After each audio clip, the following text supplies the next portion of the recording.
আসসালামু আলাইকুম রহমতুল্লাহ। আমার কথা শুনবার জন্য আপনাদেরকে স্বাগত জানাই।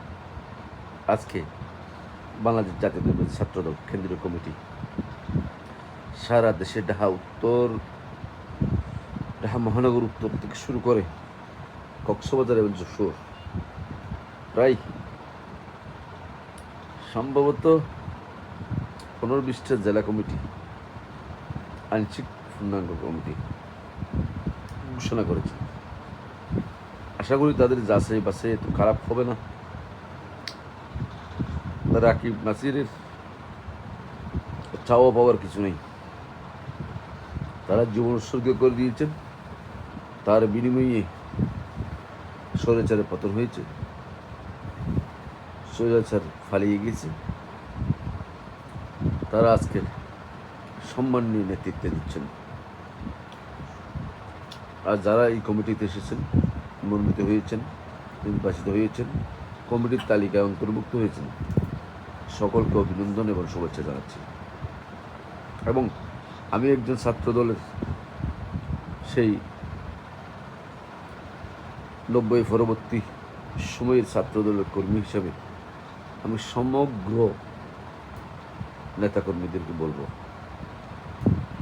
বেশি বেশি পড়ালেখা করুন। যত বেশি পড়বেন তত বেশি আপনার জ্ঞান অর্জন হবে। যত বেশি আমরা পড়বেন, জ্ঞান অর্জন করবেন, তত আপনার দীর্ঘমেয়াদী প্ল্যান মজবুত হবে। পাশাপাশি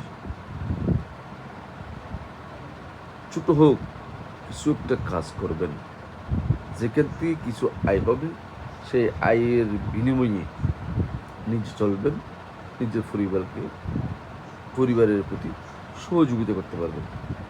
এটা বিশেষ দরকার। আর্থিক সচ্ছলতা রাষ্ট্রদের জন্য বড় আশীর্বাদ। পাশাপাশি সংগঠনের তৃণমূল পর্যায়ে ছাত্রদের দ্বারা সংগঠন করবেন। ছাত্রদের দ্বারা সংগঠন করলে সেই ছাত্ররাই আপনার উপরে, আপনি নেতৃত্ব উপরে দিবেন, তারা আপনাকে সহযোগিতা করবে। এই নেতৃত্ব গঠন করার বিষয়ে খুব সজাগ থাকবেন এবং সবসময় মনে রাখবেন, দলের আদর্শবান নেতা কর্মীরা